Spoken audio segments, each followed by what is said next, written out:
It's Monday, y'all. It's Monday. It's Monday. Welcome to Make It Happen Mondays, where we take a little bit of time out of our busy lives so you could be informed, inspired, and make it happen for the rest of the week. Listen, I intentionally make it happen Mondays, 12 o'clock on Mondays, because y'all know Monday is a struggle for most of us, but I'm trying to shift that so we can look at it as a new week and get excited. And I want y'all to start taking lunch breaks.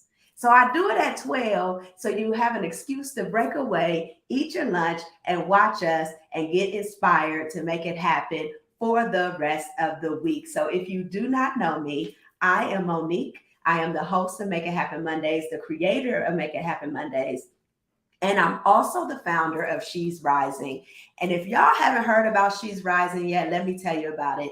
It is something that I created to help Black women leaders rise by breaking through those feelings of overwhelmed. Y'all know we be feeling overwhelmed and exhausted, fear, which stifles us, and uncertainty when we don't know or we think we don't know where we're supposed to go and what we're supposed to do.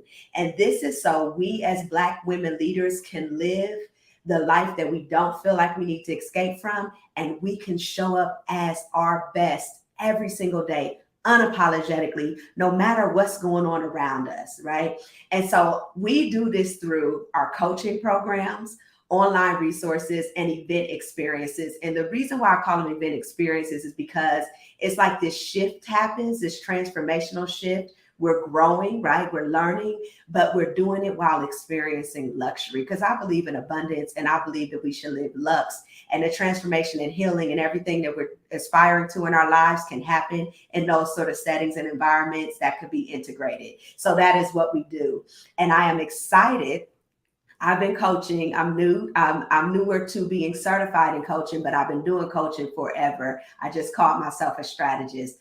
And I'm opening up my books, y'all. I'm opening up my books to serve a few people, a few Black women leaders at a time, through both our group coaching and one-on-one coaching. So I'm so excited to open the book. So if you are interested in that, please make sure that you comment. And matter of fact, just comment and say hello. If y'all in the room, say hello. We want to say hi back. This is not one of those things we want y'all to just look at us. We actually want you to engage. And so, speaking of Make It Happen Mondays and this engaging, I want you to know that this is our space. I created Make It Happen Mondays so we can have a place to talk out our stuff. I bring on guests that are real. If y'all don't know by now, I am so real and so transparent. But it also allows us to hear the stories of other Black women leaders so we know we're not alone. It could feel lonely, like we're going through this by ourselves and nobody else is. But the stories in this moment, this platform tells us that we are not alone. Also, we are elevating Black women that are making it happen every single day. So many of us are doing amazing things, but we don't get the platform to showcase and to share our expertise and our stories. That's what Make It Happen Monday is about. So we laugh, we cry sometimes, but we learn and we strengthen and we grow together. So I say again, welcome to Make It Happen Mondays. And my hope is that you stay connected. You stay connected with me. You can follow me on Instagram at Monique Inc. You can subscribe right here on YouTube and engage with me by joining me live every single Monday. Now, if y'all saw last Monday, I attempted it in person and we had a great time, but you're going to see two different videos because it didn't do well for us. It went out and all the things, but perfect. We don't care about that. We got the word out. So y'all go back and watch last week. It was good. But while y'all here, comment, ask questions. This is a time for you to learn from the experts that are coming on the screen. And of course, share it with your girls. Like right now, if you haven't already done it, share it with your girls. Hi, Wildnat. Happy Monday. Holly. Hey, Sonia. Thank y'all. Make sure y'all continue to say hi so we can say hi back. All right. So share it with your girls. It's simple. Share that link the way we share those old goofy videos so we can make more women be a part of this village and this circle that's being created. Like we need that. Good afternoon, Shamriel. I hope I pronounced that right. All right. So without further ado, because y'all probably didn't come to see me. Y'all probably came to see my guest, which is cool. I like it like that. I like it like that. So I want to go ahead and read the bio of our wonderful guest who has happened to save me a lot of coins, y'all. A lot of coins. She happened to save me a lot of coins. I have with me Leanna Miller. Leanna Miller, I'm going to read her bio because she has done amazing things. She is the wealth elevator, right? Now, I just love that title by itself, that guides women to unveil their financial journey with audacious confidence and tantalizing sensuality. Yes, I'm like y'all. I want to know what that means, right? I am intrigued. I want to know what that means. As a CFO and money liberation coach, Leanna is known as the secret weapon behind her clients' multi-six and seven-figure empires. Come on, empires. With Leanna's potent blend of pleasure-infused financial strategy, her clients have amassed over $10 million in tax savings over just 5 years.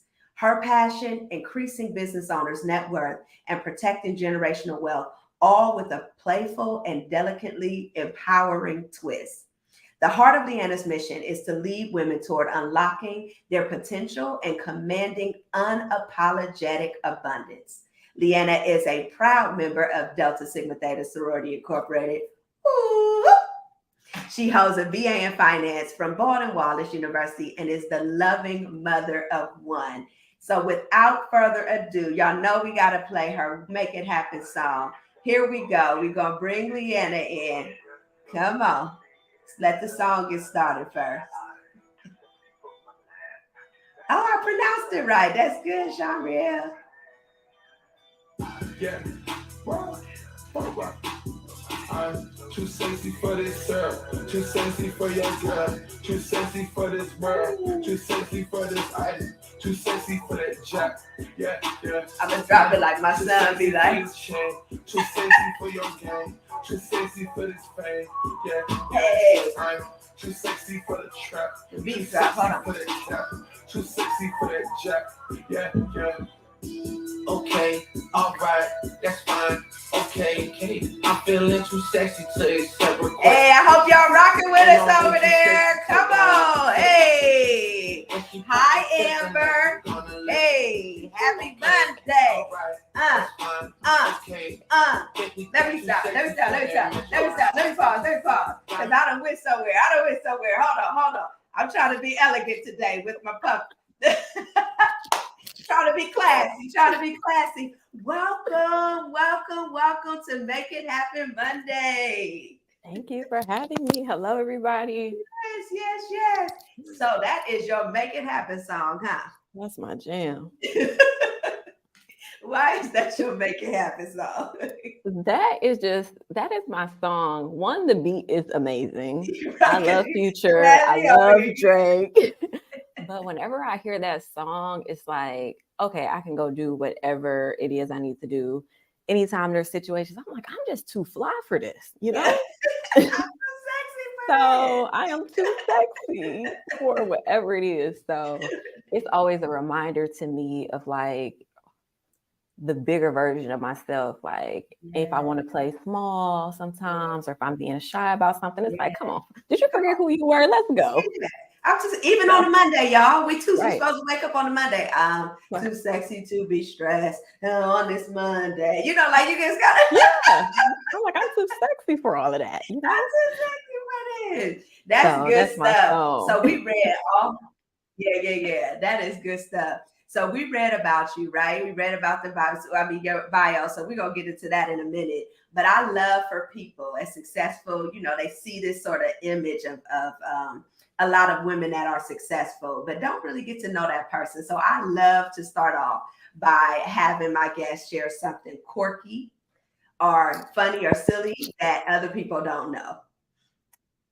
So for me, I have this weird, and this is very quirky. I have this weird thing where I really like grocery shopping. Like I love, like I don't want to do the laundry. There's a lot of stuff I will outsource. But I love going to the grocery store. I love finding new grocery stores. Yeah.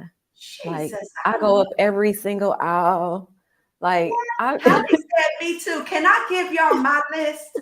Because I cannot stand The grocery store. It is such a waste of time to me. I I don't love like it. it. It's so much fun, especially you can like go to different ones. You go to Trader Joe's, you go to, you know, you go to Trader Joe's, you go to Aldi, you go to the West Side Market. I like to see all the colors. So I'm Jesus. always buying stuff that's not on my list. Oh my So God. So I, yeah. and I know I can't give you my list, but Hallie, if this is what you want to do for the living, I would love to give somebody my list. Listen, Amber said, no, I'm with you now. Amber, Yeah. I shop on It's Giant so Eagle app. quiet. Like people don't talk to me unless it's, like I, it's just I feel like it's just me in the cart and I'm just free. Listen, I approach going to the grocery store the way I approach going to the gym. I put on my music and I just like I gotta like just go get it. Just get it done. That's it. I Oh can't. I yeah. can't. I gotta have some music pumping me up to You would get not want to go with me. God Jesus. I don't like it, but that's funny. Okay, okay. So listen, you talked about. Let me go back to this thing here. You said that with Audacious Cop and tantalizing sensuality.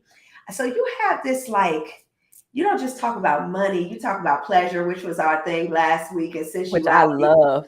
Let's get into it. Like I've always been curious about this foreplay. Your money for you got something foreplay. Let's talk. Yeah. Let's just get into it. Rip the band-aid off.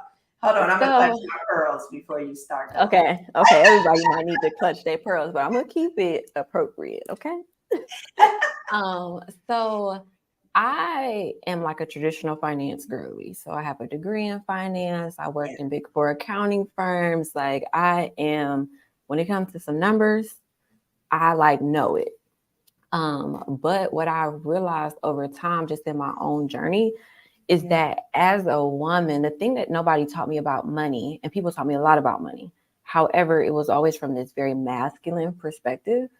And what I've learned over time is that being a woman and dealing with money is one of the best combinations ever. But nobody ever taught me, or I would say us, how to tap into that. And so I have this framework that I call money intimacy.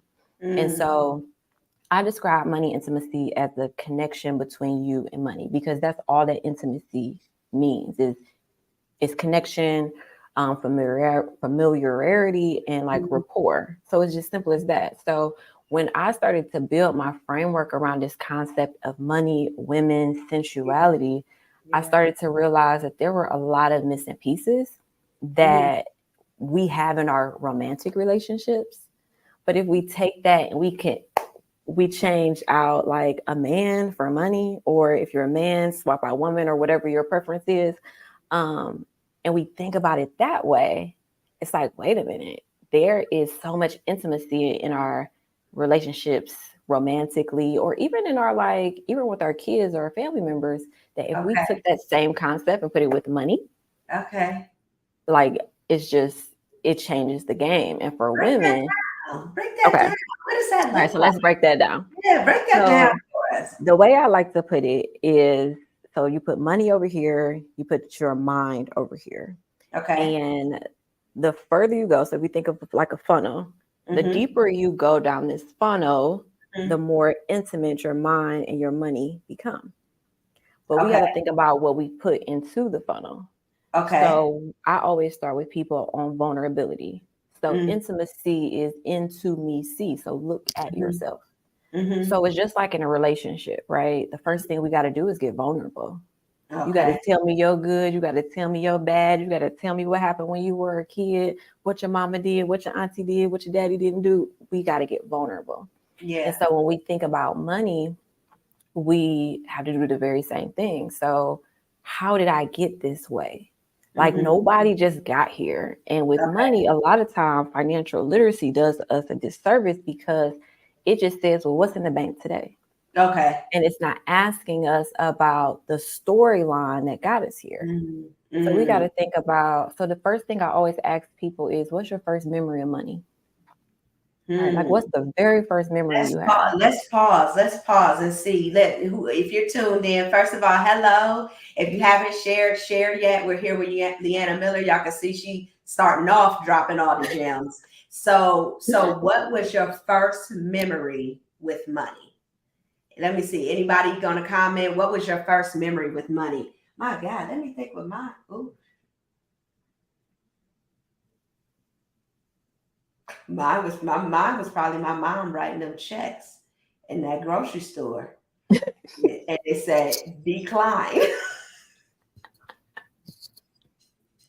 Decline. That and my grandma pulled it out of her chest, right? So I have mixed messages. Those are good ones, right? Yeah. So then it's like if you're a little girl and grandma's always pulling money out of her chest, Yeah. then it's like, well, how much money can our boobs hold? So I only got as much money on me as I might need. So then that can spiral into so many other things where you're like, well, I should only have enough money that can fit here versus like abundance about money, right? I feel like she had so much. I was like, oh, you got there Oh my too. God, so Look, Amber said trying to hustle keychains in elementary school, but what was happening where you felt like you need to hustle keychains in the elementary school? Like I want to know what I think that the hustling keychains might have been the result of something else. What come on, right. Amber, and then Hallie said I had a job at 10 years old because my parents wouldn't give me money. So that's Right. What's hers? What's Hallie's story say? What's Okay. message behind hers? Okay, it says, hold on. So it says, I had a job at 10 years old because my parents wouldn't give me money. So the first thing that I would think is it's Hallie. I want to assume that she is a hard worker, like she's working a lot, right? You might be the kind of person who feels like you never have enough. And you probably do not want to ask anybody for money ever. Right. You're probably the kind of person that's like, I'm going to figure it out. I'm going to do it. I'm not going to have to ask because I don't want to hear somebody tell me no the way my parents told me no.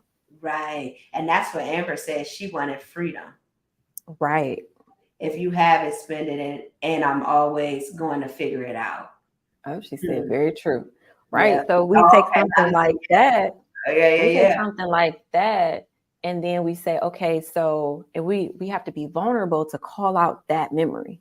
Yeah. And then from there, we have to say, okay, that's the memory. And it's been replaying in your mind into adulthood. And you're probably going to teach your kids or the people around you that same thing. Yeah. So then we have to go from this level of vulnerability to this place of surrender.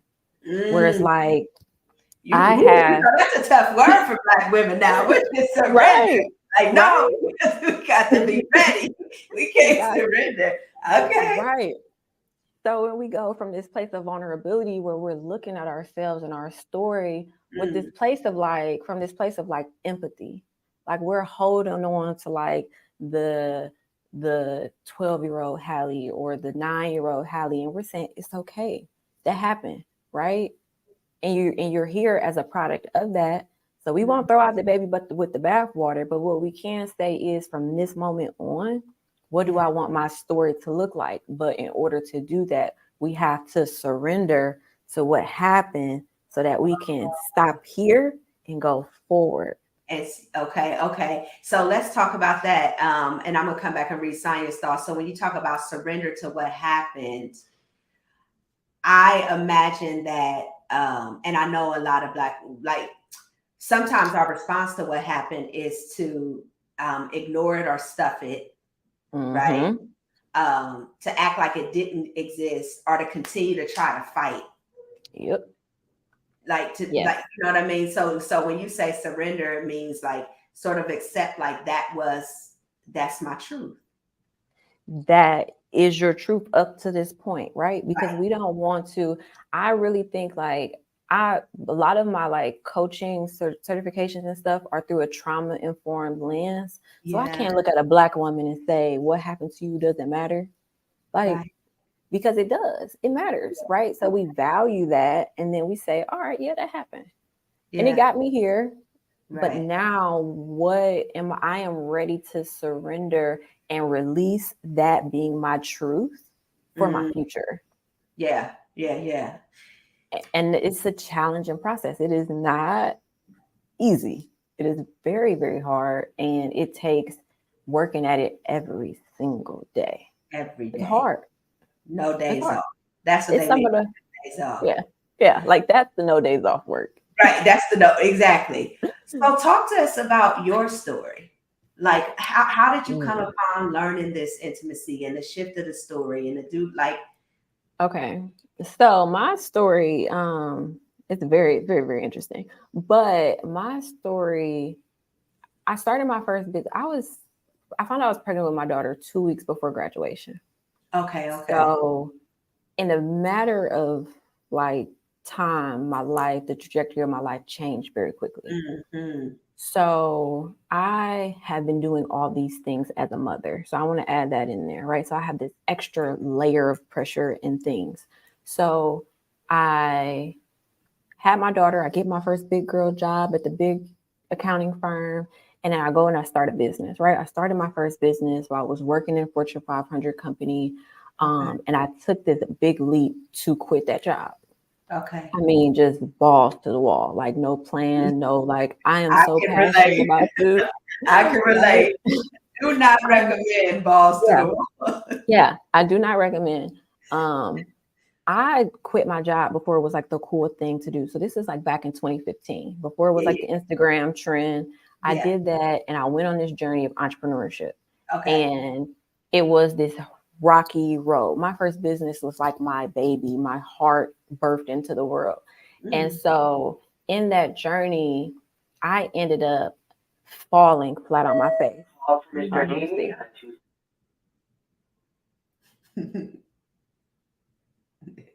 Okay, sorry about that. So I ended up having a lot of success really, really quickly and then falling on my face very publicly because I didn't have the tools in my toolkit that I have now. Because you were what, like So 23, 20? yeah, I was Yeah, young. Yeah. yeah. My And I had a baby food company, right? So I'm like selling these subscriptions of baby food, $300 a month, like all over Northeast Ohio. Like I'm on TV, I'm doing all the things. Wow. I'm doing all the things. Yeah. So I did that and I came to this roadblock where I started out really quick, straight off of passion. I hit this roadblock and mentally I could not hold that. And I'm also a mother. So I shut that business down because I literally could not, like, I was so overwhelmed. I didn't want to get out of bed. So you Like, said mentally you couldn't hold that, like hold what, like you had the success. What was I going on could not mentally during that time? mentally, I just felt alone, right? I felt like nobody understood what I was going through. I'm coming into this influx of money that I have Mm, never experienced. I'm dealing yeah. with these huge investors. I am on the TV. I have a little girl. Uh, I am I'm the oldest of six.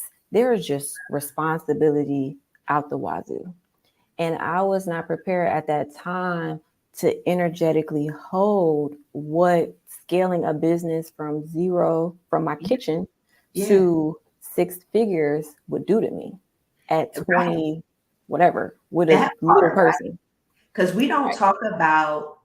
we often talk about what's needed mentally to come out of sort of the struggle, like the to not having to having. We don't talk about the mental shift from growing up in poverty to living and obtaining wealth.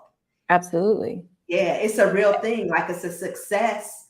Like there is a something that happens when you reach a certain level of success. Like they have a happiness anxiety. Like we don't fear that we'll fail. We'll fear that we be successful. We don't talk about that. Exactly. Yeah. Right.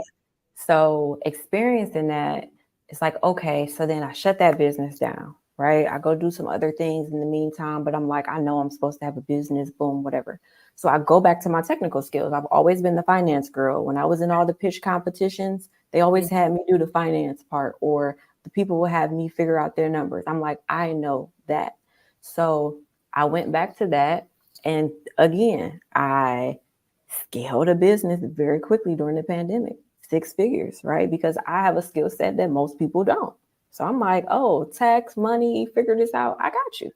So that's how I built the business that I have now. But what did I do? I hit another climax. That's what I call them. I call them climaxes. I see everything through the Oh lens yeah. of Oh pleasure. yeah. I forgot You know, everything is an you know, essential. Okay. Okay. So why is it a climax? Hi, right, Erica. Welcome. right. Welcome. some people call them ceilings, I call them climaxes, because Okay. when we think about pleasure, right, everybody's you're trying to get to a climax, right? And that climax is either orgasmic, it might not be, whatever, who knows? It depends on how it comes together, which is why I'm big, like right now, in financial foreplay. We got to have a foreplay, or the climax, the orgasm is not going to be worth all the Oh. exactly, right. I'm going So somewhere. you're saying if we don't do certain fundamental things, which is the The foreplay, foreplay, and sort of instead of immediately going to that next climax. financial level, Hmm. the climax. Yep. I'm clenching my pearls. It took me But a long time to get I'm breaking comfortable it with down. this too. Let me You see if got it. so we You got got to it. set ourselves up and take our time to get there. So when we get there, we can experience the full pleasure The full pleasure of the climax experience. and keep going, And keep right? going, keep And going. that's ecstasy. It's something beyond the climax. Yeah, So because climax we peak and then we go to ecstasy. And so we can go to ecstasy, then it's ongoing, right? And that's the space that's where we want to get. How many of y'all? I wish y'all could see y'all face. How many of y'all face look like oh Lord, we need our climax. Right? But that's why I always bring it back. I wasn't ready. Right? But it's so crazy because it's like, Yeah. that's how I see it in my mind. And Wow. so then I scale this next business, right? To 6 figures. In the first year, boom, Yeah. I hit another climax. Yeah. But this time, the difference was this time I said, I'm not going back to being depressed and trying to get You out the wanna- bed.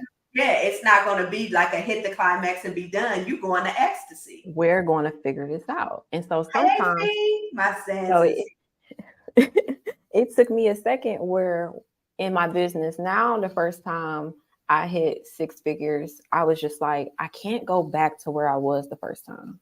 I know what it's like to not be able to get out of the bed. I know what it's like to feel like overwhelmed, depressed. I don't have anybody to talk to. My family's like, we haven't talked to you. That's why they say check on your strong friends. I'm the strong friend, your right? strong friends. Check on us. Please stop thinking the strong friends are okay. We need more than the weak friends. Okay. Like we are not okay. Okay, we are not okay. We just make it look good, even to this day. They like it. They liking this climax and ecstasy. Come on, ecstasy. Okay. So They can't stay on my face at this point. Okay, Erica, what can't stay on your face, Erica? Oh Lord. So then I told myself during the pandemic, I was just like, I cannot go back there. I can't go back to that dark place. I have to figure this out. And so I started to really explore other like ways of healing. So that's when I started to go to therapy, and therapy helped me understand what I was experiencing. Like, why did I have this high 5-figure month and then I never was able to repeat it? Oh, that's you talking my reality. It's so many people, right? Yes. And talking to a money person, I see people's money stuff all the time. So I know all the time. And we want to separate it, the money from the other aspect of our life. And we need them to be as close as possible. We need to get to, yep, you got it. Because the further they are apart, they're just going this way. We got to go vulnerability, then surrender. We got to look at pleasure. We got to look at all these different things. There's 9 things in there. We got to look at seduction and embodiment. We got to look at all of those things in order to really get to this place where like people talk about financial literacy. Like, no, we got to embody it. Like it's yeah, right. And so we can do that from this really healthy place and without shame and saying, okay, like, yeah, I can do this. So like therapy during the pandemic really helped me peel back. Like I was in therapy, but my therapist was also a life coach. So he understood that it wasn't necessarily certain traumas. It was this girl is trying to expand her mind so that she can continue to hold these things. and And expand so, beyond what your experiences have right. taught you. Because Yep. that was, I did the same thing during the pandemic, climaxed, Climax with a right? capital C. Yeah, and like what in the flippity flop 3 years in a row just kept going higher, higher, because you do my money. Keep going higher and higher and higher. Move to the island, living my best life. Apartment, beautiful, resources to do it. And suddenly I went from almost a 500,000, 50% increase between year 2 and 3 to months of zero. Mm-hmm. And it took somebody to say, it's not about the business. It's something within your mind that is telling you either one, you don't deserve that level of success. Yep. It's not for you. It was a fluke. You really didn't earn it. Right? Like it's all of these things that come up for this next level. Like you said, this expansion, this from climax to ecstasy. So what is the ecstasy financially? So the last piece at the bottom of the funnel is liberation, right? Ooh. That's after you have literally, so you go vulnerability, surrender, pleasure. We talk about seduction. We look at embodiment, leverage, leadership, turning things on. And then we get to this place of liberation, right? And liberation is where there is overflow and you're Yeah. able to pay it forward. It's So when you get to that place, it's like, you know what? I have gone through the process. I have raised my energetic minimum, right? Like we all have energetic minimums. energetic minimums. Right. I have raised my energetic. I'm about to put that in there so that could be. I have raised my energetic minimum. Right? So, and for those who may not know what that means, the energetic minimum is the maximum of what you feel you deserve. Yes. That's the climax, right? Oh, I like it. I like it. I didn't know where you was going with all of this freaky deaky stuff, but listen, I'm with it. I like it. I like it. So that is the climax. Yeah. You got to be able to go past that. In order to get there, in order to get past it, you have to raise that minimum.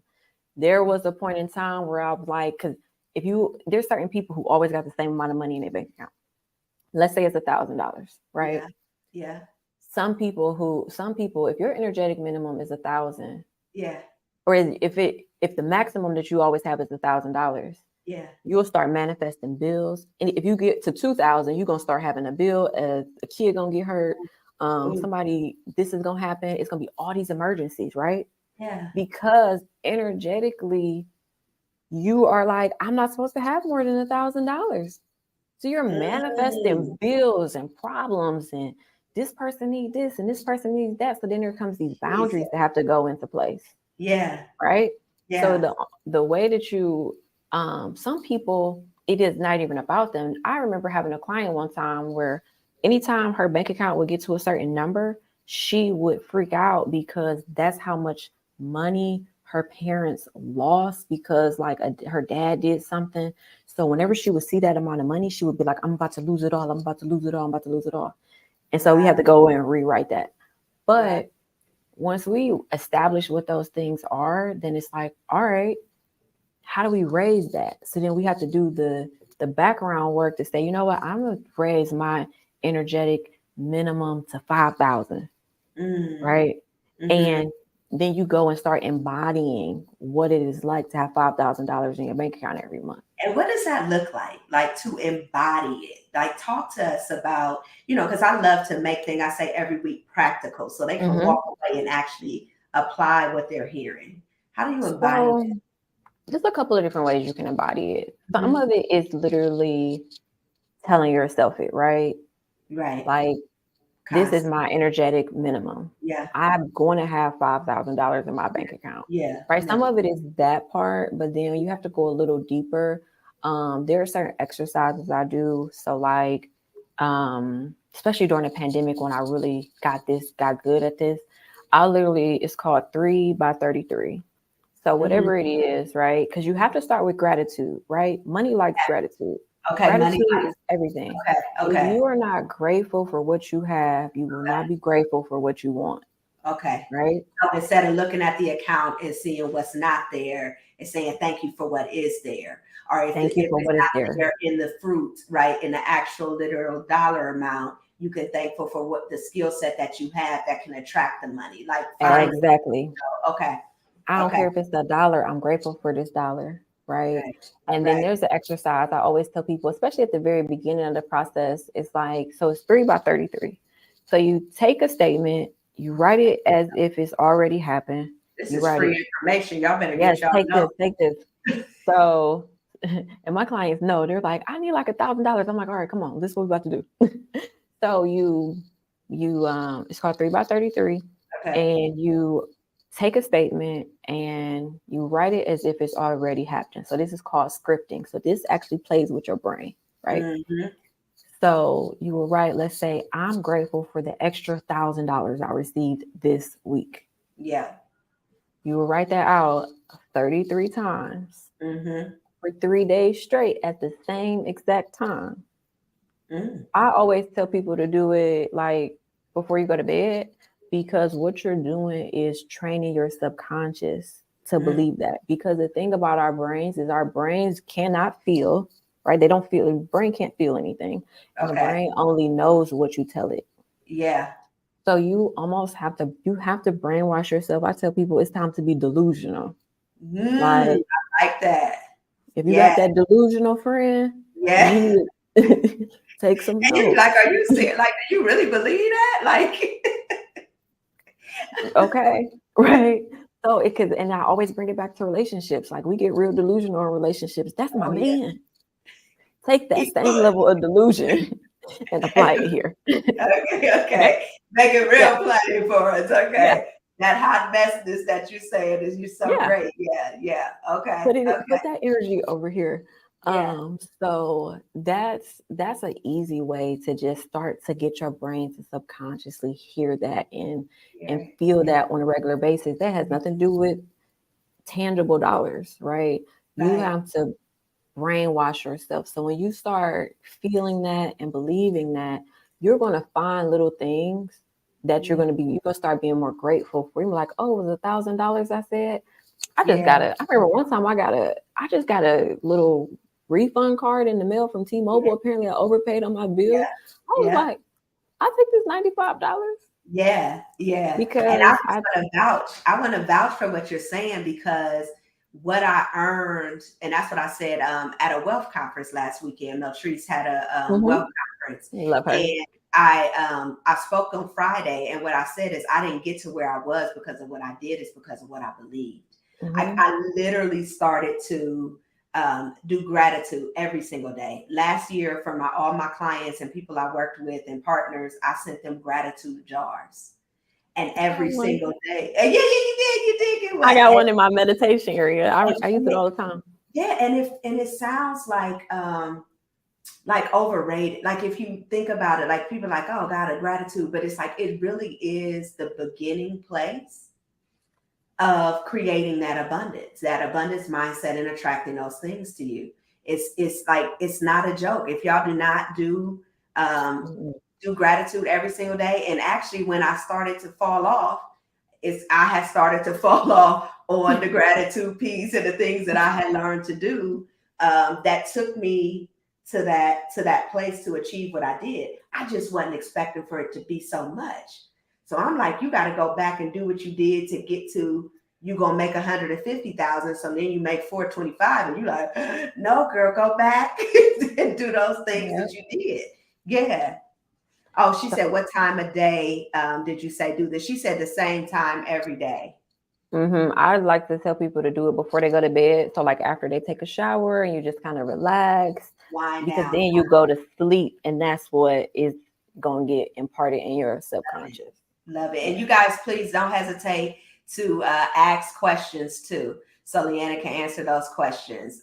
AB said yes, gratitude, magnitude. whole lot of Yes. expectations. And if y'all haven't, y'all see what she's sharing here. So share with your friends if you haven't yet. Oh, So yes. then they need to hop on and get some of this. So Yes. then when we talk about embodiment, embodiment is like 4 stages. So Okay. first you get good at receiving money, right? Because we talked about Mhm. being a money magnet, right? As a Mhm. woman, money, so if we go off the idea that money is energy and we think about magnets are opposites attract, right? So there has to be 2 separate things. Okay. So we think about it, money is a masculine energy.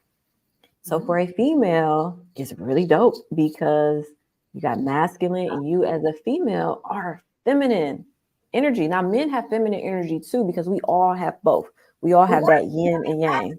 Energy. Why is money masculine energy? I know, right? Yeah, like where did it come from? So money is masculine. I like to think of money as masculine because money is, it might be the patriarchy, right?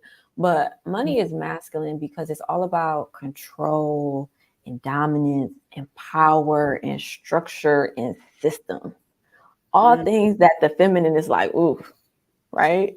And that makes sense because, like, even in Rachel Rogers' books, I always talk about that all the time. She talks about how there's so many constructs around women and money and why we're not good. We're not good at it because it goes. We're trying to operate in this masculine energy when we are women, and we have to go to our secret weapon, which is our feminine energy.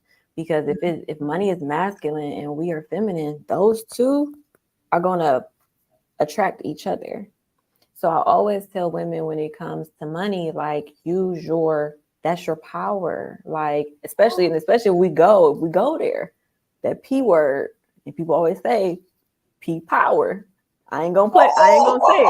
I was like, pleasure. Look, I'm a little slow. I was like, pleasure. I was trying to think of the P. Oh, right. Like women, we have this unique power of creation. And we do. Right. Yeah. And so women, we have to be more comfortable with receiving, which is why when we talk about the pleasure part of this whole construct, you cannot get the level of pleasure you want, the big O, for instance, if you are not willing to receive. You have to receive. Like, literally, if we take it back to a relationship, you have to surrender. Your body literally has to surrender and receive in order for you to get that big climax, right? It's the same thing with money. So money is trying to attract to you, but you gotta. Why is it? Oh my gosh! Why is this so? Tell me it don't make sense. It makes sense, but I'm so uncomfortable. I know. But right? it's like, but I could really see how if you really took this in and started to operate with your money the way that you're describing in this sort of feminine essence. That's the central tantalizing part. I can see the correlation, but it's just like I never married those 2 pieces together. And it's funny that we are like 2 women of color or 2 Black women having this conversation because those are the 2 things that are taboo for us as Black women. Nobody talks to us about money. Nobody talks to us about sex. Because in the church you don't. Right. But I love. But this is. Dad, Connor, this is good. So I think my guests just be coming on here to tear me up because I'm like, you can't keep, especially if it has male energy and you have issues with, if it has masculine energy and you have issues with masculinity. Yep. Or you don't know how to like turn that part off because we got both, right? It's times where you got to use your masculinity. Right. You got to get stuff done.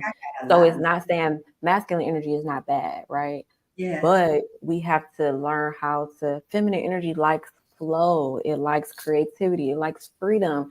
It's like ease. So if we sit in that energy, money is going to naturally attract to us because it's like, oh, that's that thing. But if it's like, oh, it's like me, it's going to chill. Like, it's just like a man who wants a woman. If he's like, oh, that's my thing, I want that, he's going to come get that. He's gonna Yeah. do whatever he got to do Just gotta to dress. You just gotta walk on by in your you got feminine energy. exactly. You don't have to do too much. You ain't got to show too much, What baby. Just y'all think about this? sashay on by. Just sashay on by.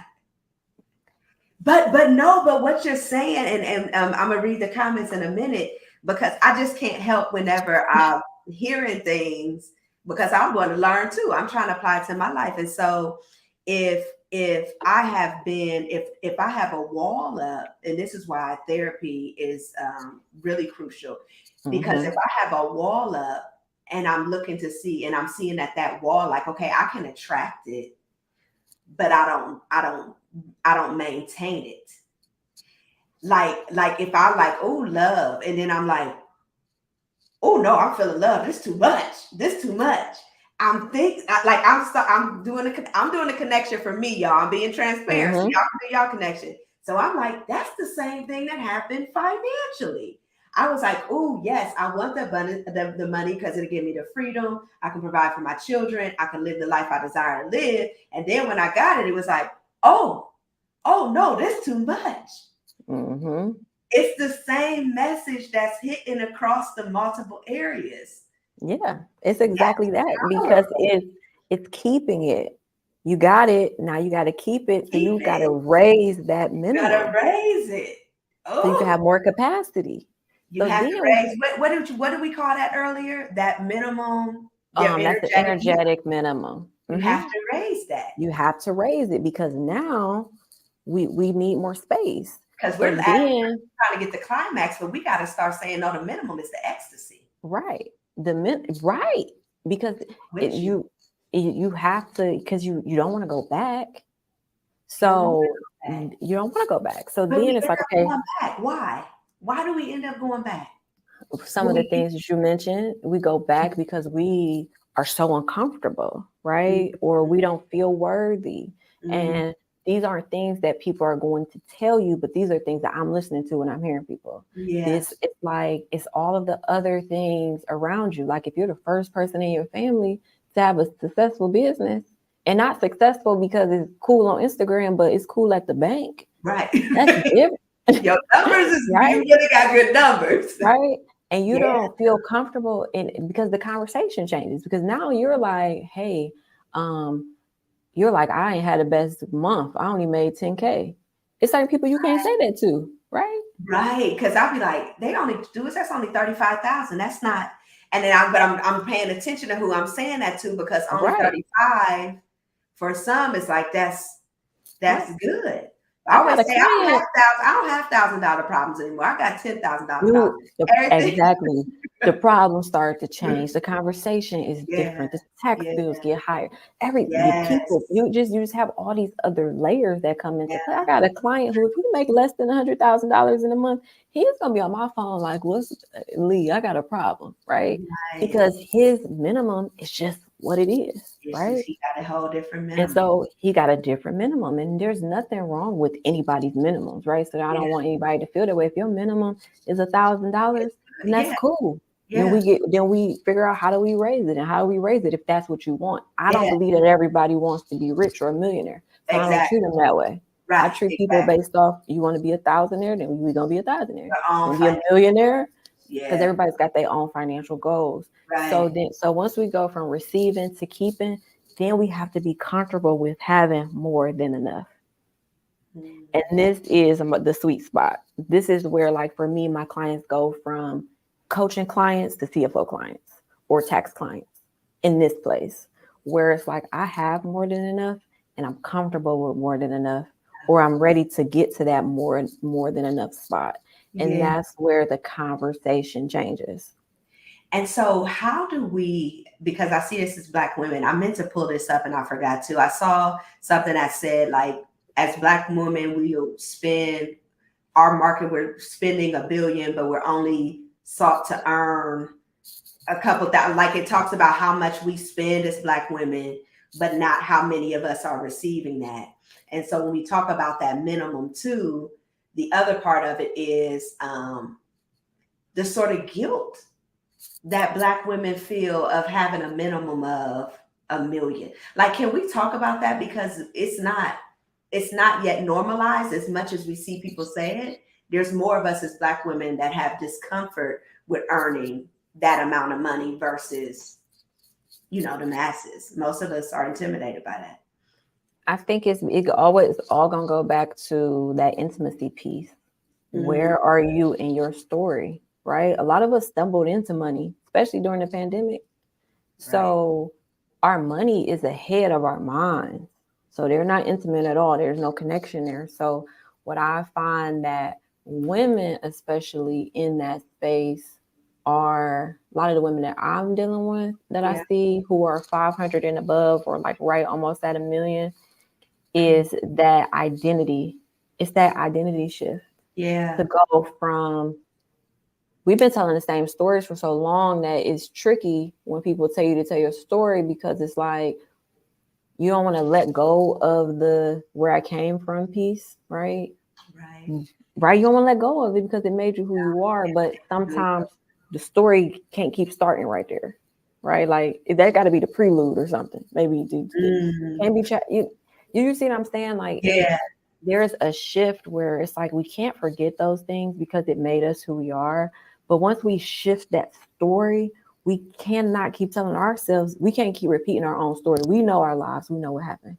We don't have to keep repeating it, because what happens is we use that as the reason why we have what we have, when it's just like, you're not a millionaire because you grew up in poverty. Right. You're a millionaire because you were smart enough to do this. You leveraged the right things. You had a great idea. We can't keep giving all of our struggles the power or the, what's the word I'm looking for? We can't keep giving our struggles like credit. Okay. Right? Yeah. At some point it has to be, I did this because I woke up one morning and decided my energetic minimum was going to be this. And I started working with the energy and I started praying to God or whatever you do. And things worked out. Right. Because what I find is that Black women in particular, we spend a lot of money, right? But I think we fall short. Even when I look at people's financial statements, I think we fall short on, we don't spend the money on us. We spend it on the business. We're not looking at, that's why all my clients, I'm like, where's the pleasure here? Where's the pleasure points? So for me, like I shared with you earlier, I started doing pole fitness classes. Yeah. And that's how I birthed this framework, because I come from a like background where I don't have to be politically correct. Right. So somebody done probably already sent this to my daddy, like, Leanna is on here talking that talk. She is on here talking that talk, you know. Hold on, let's get to the question. Latoya was on here. She was on here last week talking about pleasure. I'm loving this theme. It wasn't even intentional of us doing things that bring us pleasure. So there was a question, when we need to receive or have a tough time letting the orgasm happen, does this mean we have to focus on our money or what produces the money? You want me to read it? Yeah, give it to me one more time. When we need to receive or have a tough time letting the orgasm happen, does this mean we have to focus on our money or what produces the money? I would say neither. I never tell people to focus on money, right? Like this whole conversation, I'm a finance girly, a CFO, all of that. We haven't talked about not one number. Right. In those moments, you have to focus on who you're being, right? Because all of this is about your identity. Am I the kind of person who has abundance? Am I the kind of person who has this orgasmic feeling about life? Am I receiving? And sometimes, a lot of times, even to this day, I always check myself, like, who am I being right now? Right. Because the answer to that question is going to, money is just a byproduct of you being all these things. It's a byproduct of your identity. It's a byproduct of your identity and your self-belief and the personal power that you carry. Now, what do right? we say to the woman that says, no, I believe that I'm a millionaire. I believe that these things, but the money isn't flowing. What do you say to her? I would say, okay, I believe I'm a millionaire. I believe this, but the money isn't flowing. And I would say, well, why is the money not flowing? And then they're going to say something. They're going to say, all right, tell me something. Why is the money not flowing? Well, I don't know. I mean, I do my videos. I'm on YouTube. I send my emails. You know, I would yeah. say, how often are you asking for a sale? Mhm. Are you just sending emails? Are we just on the internet talking about ideas? Or are you saying, I have this thing, I'm already an expert at this, it costs this much? Is it properly priced? And how Yeah, often are you putting it in front of people's face? Because Fashion Nova texts me about 3 times a day. I know. We be so worried about sending all them text messages. They don't give a flippy flop. Them art guys though, they will No, text you they 50 text me all times day, in a you day. They know? do not care. But I've also found that for those that say they believe, there's really something in them that doesn't believe.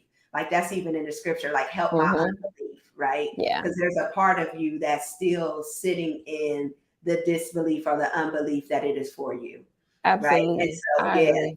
and Because it's you not wouldn't even say always it.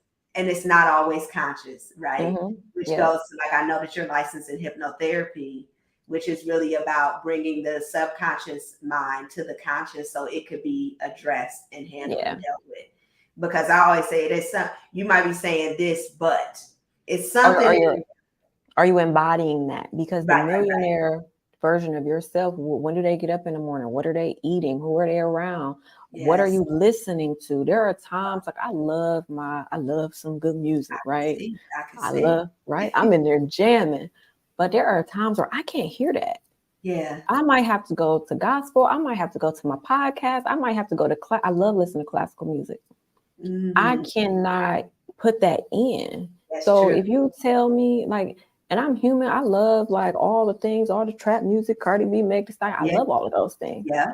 But when I was in my most vulnerable places on this journey, You the couldn't. days I couldn't I know. because It's it true. doesn't support what Yeah. I'm trying to get out. There are times where I'm like, I gotta get up. I need to put my makeup on because the millionaire version of myself, she not gonna be booked and busy. Like Baby, she not busy, but she's in all the right places that's cutting listen. the right checks. Okay. I am fully dressed and I almost put on my flats, but then I put on my heels because I felt like I needed to walk up today. I need to walk into Monday feeling like a boss. Now I'm sitting in the chair. Exactly. I don't even have shoes on. But when I walk to that bathroom, I'm a strutting these heels because I need to feel Exactly. like I'm that chick today. Right. Right? Because Yeah. I need to show up. You Okay, because you have gotta, yeah, that's the and in my body embodiment. right now. And Yeah. you like literally like when I was really in when I was the embodiment pieces, here are some of the things that I did when I was embodying. And I don't give everybody this advice because people can take it to the extreme, but I moved into the best building downtown because I Mhm. wanted to be around. I didn't know what car. I walk outside my building, it might be a Maserati today, it might be a Rolls Royce tomorrow. Right. It might be a this, it might be a that. At Yeah. that point in my journey, I needed to, Mm. like, I overwhelmed with this is Yes. what you Yes. need. Yes. Now, I'm in a place now where I don't need to see that all the time. Right. Like, Because it's in right? you. It's It's in you. in me. Right. Right. Right. So Right. for a period of time, Yeah. you have to, I don't care if you some clients, they're like, I want this. I'm like, let's go get it. Like, can Yeah. we go get that and not break the bank? Is it gonna be the end of the world? Okay, Right. well let's go get that thing that will not cause you like hardship over time. I'm not gonna say let's go get $100,000 car, Yeah. When I but say some people like, I'm like, I don't do my laundry. And I don't anytime I try to do it, it's bad. I don't want it. Yeah, I don't want it. I don't Right. do So I'm it. like, let's go and Yeah. outsource laundry for a couple of times. Here's a Right. company, they'll do your laundry. Like Right. it's little things that you can Little do to embody it. yes. You don't have Because to it be brings down crazy. when you're doing those things, it can also bring down your vibration level. right? So if I'm on a go and I'm grinding and I'm in this space of creation, and then I gotta stop and do Do laundry. some laundry, I think baby. That I'm laundry is gonna sit there. my vibe. I'm way too sexy for this, like your song. Like I'm way too sexy to be. Yeah. And Don't that's judge me. I'm just saying. I don't right. want to do it. I want to Yeah. ask this question. Listen, I know we are at 1 o'clock, y'all. We don't usually go over an hour, but this is so good, and I just want to give y'all a chance to ask questions. I'm gonna ask this one question, and then we're gonna wrap it up so y'all can go back with your day. But this was so good. So the one question, which I think is good, is saying, where does the ease come from, or where should it come into play to attract the masculine? Because I don't know, most of us are tough cookies.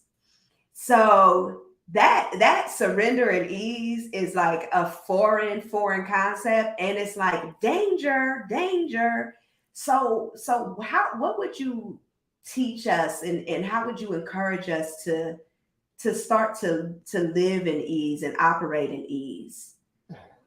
Okay. So two things I would say. The first thing is I will get familiar with your ego, right? And so when we think about our egos are there. There's a difference between ego and pride. Like pride is I'm never wrong, can't nobody tell me nothing. Mm-hmm. Your ego is that little voice in your head, and its job is to keep you safe, Mm-hmm. right? So that's where self-sabotage comes from. Mm-hmm. So anytime you might be in a situation where it's like, let's say you want to go out of town, and then you find all the reasons to not go out of town. It's not that you don't want to go out of town, it's that your ego is trying to keep you safe, because that's his job. Anytime like you're in a situation and you kind of like something is telling you like, let's not do this, it's either your gut or your ego. Right. And because its job is to keep you safe, anytime you try to do something different, it's going to say, hey, we don't do that. We've always done it this way. Yeah. We have to keep doing it this way. Right. So when that comes up, the first thing is it my ego trying to keep me safe? And am I in danger? Right. If the answer is no, I'm not in danger, and is my ego trying to just keep me safe because I've been doing it this way forever, then you have to keep going. You have to become so self-aware when you're getting ready to self-sabotage through a lens that is giving yourself so much grace, because this is new and it is challenging. This is harder than scaling a business. Right. This is harder than making money. Making money is really the easiest part. Yeah. So you got to check yourself all the time. Is this my ego trying to keep me safe? Yeah. And if the answer is yes, and you're not in danger, you have to go past that so that you can expand and show your ego. A lot of times our egos are looking for proof that something is possible, right? So it's like, That's good. right? Because if it sees that it's possible, it's like, oh, that's safe. And then your ego is not going to bother you no more. It's going to be like, oh, it's okay. All right, cool. Is that what ease looks like in I would say that's where you can start to because us as Black women, our ego is not going to be comfortable with ease. So you have to do little things to say it's okay. So that might look like, if you have a business, that might look like, instead of working an 8-hour day, maybe work a 6-hour day. Show your ego, I still made the same amount of money. Everything is fine. Nothing burned down. It may be like some of us grew up in a lot of chaos. Right. So you don't know how to function when things are peaceful, right? Yeah. So it might mean, if you're the person that's always late because you're so used to, you love that hustle and bustle, your ego likes that hustle and bustle. You know what? I'm going to get somewhere 15 minutes early. And I'm going to let my body feel like all of this we've been talking about, sensuality. You have to feel your body, which is why I started doing pole dancing classes. Because it drops me out of my head and into my body. Into your body. Because I have to feel the sensuality. What's happening. You got to connect with yourself. And just the practice of that in that way helps you also connect with yourself across everything else and anything else that you're doing. And things will start to flow. So I would say, check yourself and drop into your body. How does your body feel? Yeah. And ease is challenging. It is. But You have to do a little bit at a time. It's not going to change overnight. Like, I'm a type A personality. It's challenging, Me too. but you have to ask yourself, what does ease look like for you? It might look different for you than me, but if it's like, I will always tell people, ask yourselves as many questions as you can. Right. And that idea of like, so, and what do you want?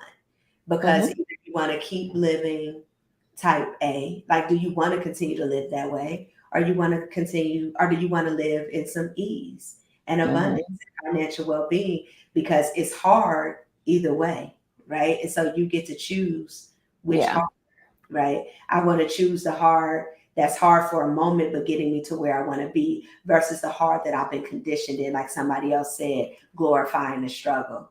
Latoya said erotic embodiment is critical. Okay, we got to wrap up so people can go back to work.